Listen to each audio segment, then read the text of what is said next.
બાપુ આપણને કેટલા ગુમડા છે, મોહના માયાના વાણા તાળના કેટલા ગુમડા. ગુમડાને મટાડવું કેમ? કોઈનો આધાર લ્યો. આપણને તાવ આવે તો પછી ડોક્ટરનો આપણે આધાર લઈએ છીએ. ભૂખ લાગે તો રસોડાનો આધાર લઈએ છીએ. નીંદર આવે ઢોલિયાનો આધાર લઈએ છીએ. તૃષા લાગે કોળાનો આધાર લઈએ છીએ. એમાં આધાર લેવો પડે. મંગલાચરણની ચોપાઈથી ભોજા બાપાને જ્યારે હું ભજતો હોઉં ત્યારે રામત્યશ્યતિ ચરિતમ રામાખ્યા નિર્ગુણાત્મનઃ સદાચારસુ સંલગ્ના ભોજલ રામા મહાત્મન. આ બધા બાપુ સંસ્કૃતના શ્લોક છે, એના અનુવાદ કરી નિકુંજ મહારાજે અને યજ્ઞેશભાઈ મને સત્સ્વામી પધાર્યા છે. આપણે તાળીઓથી એમનું સ્વાગત કરીએ.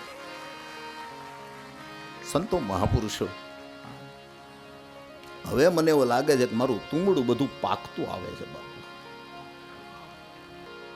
પહેલું ખંડન શું કર્યું ભોજા બાપાએ?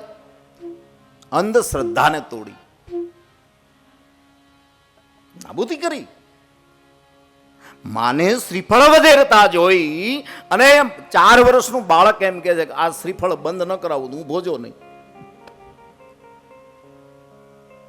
હવે ઉંમર વર્ષ થઈ 17, 12 થી પછી 17 દૂધા ધારી રહ્યા છે.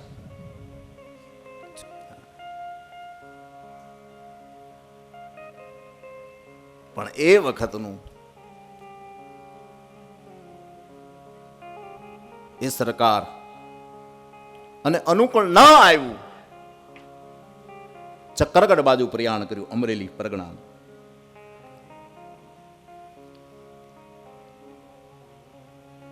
માસિયાઈ ભાઈ સાથે. આનું નામ કથા.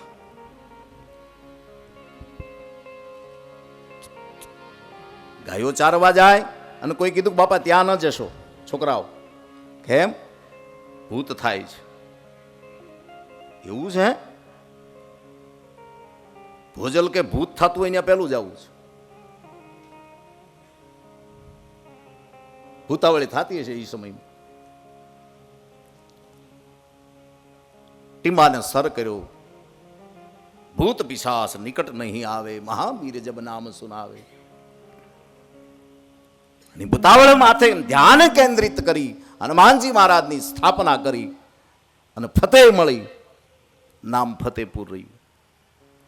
કેટલા ગયા છો? બહુ સરસ. 400 માંથી 40 જણા. બાપુ આપણી કરુણા. એ સમયમાં કબીર, ભોજા બાપા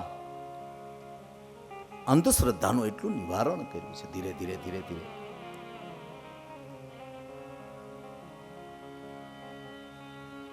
હવે અહીંયા ભૂતાવળ માથે જે હક મેળવ્યો, હક હક ફતેહ તો થઈ, ફતેહપુર વસાવ્યું, હક મેળવ્યો. હક મળ્યો એટલે ચાહનારાય મળ્યા ને વિરોધી મળ્યા. આને કેમ એટલા બધા ચાહવા લાગ્યા?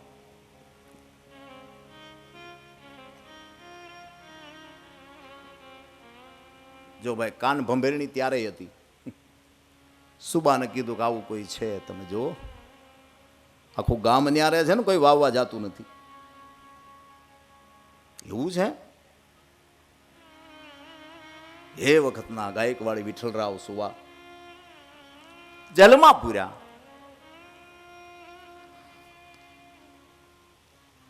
ચાર ટાઈમ ખાવા આપતા. આ મહાપુરુષોનું તમે આપણે જોઈ તો આપણને એમ થાય કે આવું આવું હશે છે. એ તો આપણે ન પચાવીએ કે એમ નહીં માનો, બીજા ન પચાવીએ. એક આસન ઉપર બેઠા, યોગ પ્રાણાયામ ઈંગલા પિંગલા સૂક્ષ્મણા એ સમયમાં એને જે કાંઈ આંતરિક બધું.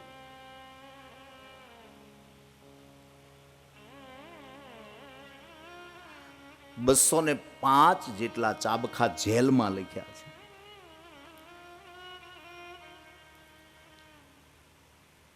કેમ માન્યામાં આવે 205 લખ્યા પછી સુબાને એમથી કોઈ સામાન્ય નથી. ઘણીવાર આપણે જેને બહુ સામાન્ય સમજતા હોય ને, સામાન્ય કીડીને આપણે સામાન્ય સમજી, ચટકો ભરે તો ખબર પડે ઓહો હો.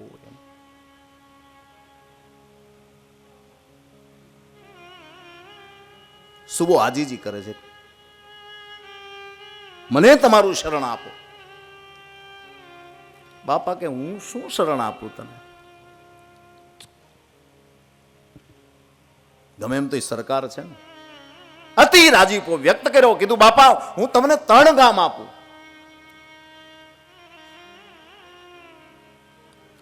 ભોજા બાપા કઈ ગામને હું શું કરું, હું તો રામને ભજનારો છું. ગામ જ જોતા હોત તો ઓલું મૂકીને અહીં શું કામ આવે? મારે કોઈ ગામ ગરાજ જોતા નથી. બહુ આજીજી કરી કે તને જો જગ્યામાં અનુકૂળ આવે એ કર. બાપુ રામજી મંદિરની સ્થાપના ક્યારે કરી છે? ભાઈ પ્રગટ કૃપાલા દીન દયાલા કૌશલ્યા હિતકારી.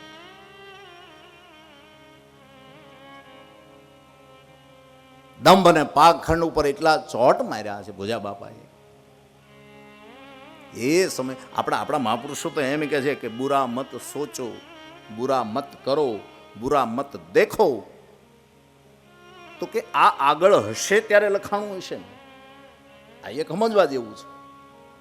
બુરા નહીં કરના, ચોરી મત કરો, પાપ મત કરો. આ ક્યાંક છું હશે ત્યારે લખાણું હશે ને. એમાંથી બહાર કાઢવામાં રસ્તાઓ મહાપુરુષો આપણને મળ્યા છે. અને આપણી દેહાણની જગ્યામાં ખાલી રોટલા નથી ખવડાવ્યા, રામને રટતા કર્યા છે. રામને ભજ્યો, કૃષ્ણ તમને પછી તમારી જે આસ્થાનું કેન્દ્ર હોય એને ભજતા રહ્યો. અને ભજશો તો ભરાહો. કોરી આંખે કણા નો નીકળે.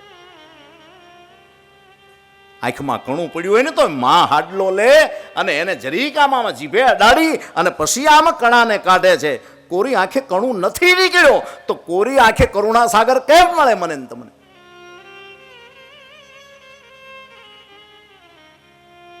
સવા 200 વર્ષ આ વાતું ને થયા છે. અને એ મહાપુરુષોને જ્યારે જ્યારે સમરીએ ત્યારે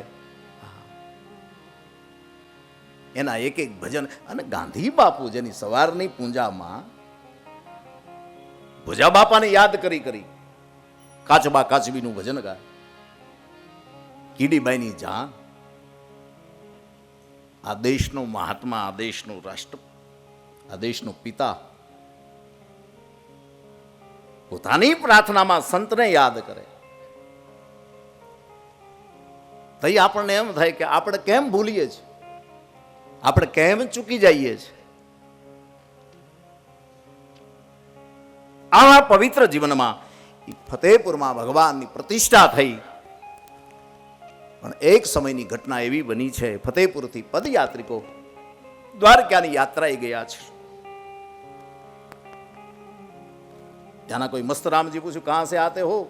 બોલે फतेहपुर से. क्यों आए हो? भगवान कृष्ण का दर्शन करने के लिए. તો કે કૃષ્ણ તો ફતેહપુર ગયો છે ભોજાને છાપું દેવા. સંઘને યુંઘ નો આવી 8 દિવસે સંઘ પોગ્યો થો, ઈ વળતા 15મે દિવસે પોગ્યો પાછો. એટલી તાલાવેલી લાગી. જાતા 60 દિવસ લાગ્યા અને વળતા 15 દિવસ લાગ્યા. એ 15 દિવસની યાત્રામાં બરોબર આમ ફતેહપુરમાં આવે, બાપા ધ્યાનમાં બેઠા છે, બહાર આવી અને પછી બધા જોવા લાગ્યા. છાપું મારે. શું કીધું? આ તો મારા રામ શ્યામ ઘન શ્યામના મણકારે. આ તો મારા રામ શ્યામ ઘન શ્યામના મણકારે. શ્વાસે શ્વાસે સમરણ નારણ કારે શ્વાસે શ્વાસે સમરણ નારણ કરે મારા રામ શ્યામ ઘન શ્યામ નામણ કારે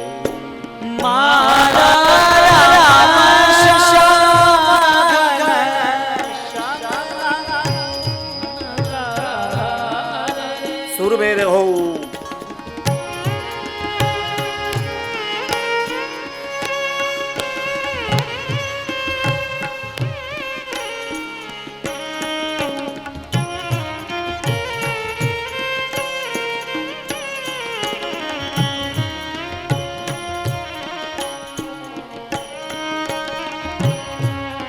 એકાદી કડી બાપા ભોજલ રામે હરિને સમરિયા રે બાપા ભોજલ રામે હરીને સમરિયા રે છાપુ દેવા શ્યામ સયમાં પધારિયા રે છાપુ દેવા શ્યામા સ્વયં પધારિયા રે આ રીતે બધા પદયાત્રિકો જે 60 દિવસે યાત્રાનો સંગ પહોંચ્યો હતો એ 15મે દિવસે જોવે છે આવીને નિરીખ્યું બાહુબંધ ઉપર ભગવાન સ્વયં છાપુ દઈને ગયા છે. આવા 2-3 મહાપુરુષો આપણા સૌરાષ્ટ્ર સ્વામીજી જેને ગુરુ ગોતતા ગોતતા આવે છે.